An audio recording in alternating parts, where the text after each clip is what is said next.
2025 жылға дейін білім беру мекемелеріне кезең-кезеңмен латын әліпбиі енгізіледі. Белгіленген кестеге сай 2020-2023 жылдар аралығында бастауыш сыныптар жаңа қазақ жазбасына көше бастайды. Бүгінде тілдерді дамыту басқармасы осы бағытта бірқатар әлеуметтік жобаларды жүзеге асыруда. Бүгінгі өткізілгелі отырған іс-шара бұл біздің осы 2018 жылдың 19 ақпанында 637 жарлықпен бекітілген әліпбиіміздің латын графикасы негізіндегі қазақ әліпбиінің емле ережелері бекіту үшін сол емле ережелердің жобасы жасалынған болатын. Осы емле ережелерін халыққа түсіндіру, сол бойынша бір кішкене практикалық тұрғыдан бұл әліпбимен қазақша жазуда қандай қиыншылықтар, қандай өзгешеліктер бар, осы жағын түсіндіріп өту. Сол мақсатта бүгінгі іс-шараны осы Теміртау қаласындағы Қарағанды мемлекеттік индустриялық университетінің қазақ тілі, орыс тілі, шет тілдер кафедрасымен бірігіп осы шараны ұйымдастырып отырмыз.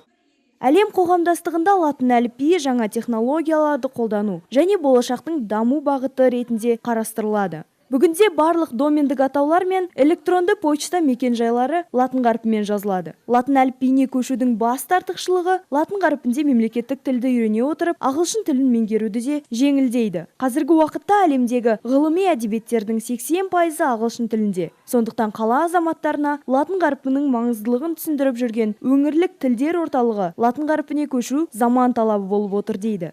Бұл жаңағы айтып кеткен емле ережелерін жобасы бүгінгі күні беріліп отыр. Бұл жобаны Астанадағы Шайсұлтан Шаяхметов атындағы тіл білімі институты жасаған болатын.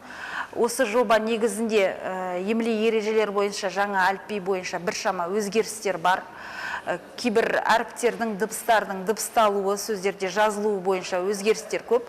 Осы өзгерістерді түсіндіре отырып, осы жастардың арасында болсын, мектеп оқытушыларының, мұғалімдердің, оқытушылардың жалпы солардың көзқарасы болған қандай, сосын ол кісілерден қандай да бір пікірлер, ұсыныстар бола ма?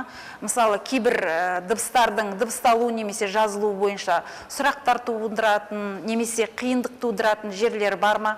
Сол жақтарын білу, сосын ол кісілерден болған ұсыныстар мен пікірлерді біз ары қарай жеткізу, осы емле ережелерді құрастырып отырған мамандарға, ғалымдарға жеткізу.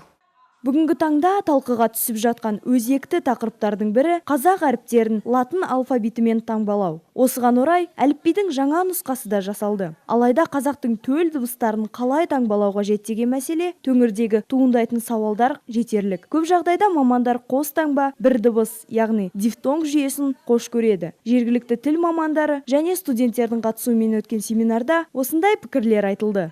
Жалпы латын әліпбиі бұл бізге басқа да көптеген әлем бойынша көптеген мемлекеттерде латын әліпбиі қолданылғандықтан қазақ тілінде латын әліпбиіне көшіретін болсақ, бұнда бізге әлемдік деңгейге шығуға үлкен жол ашады, яғни латын әліпбиінің бізге тигізер пайдасы өте зор.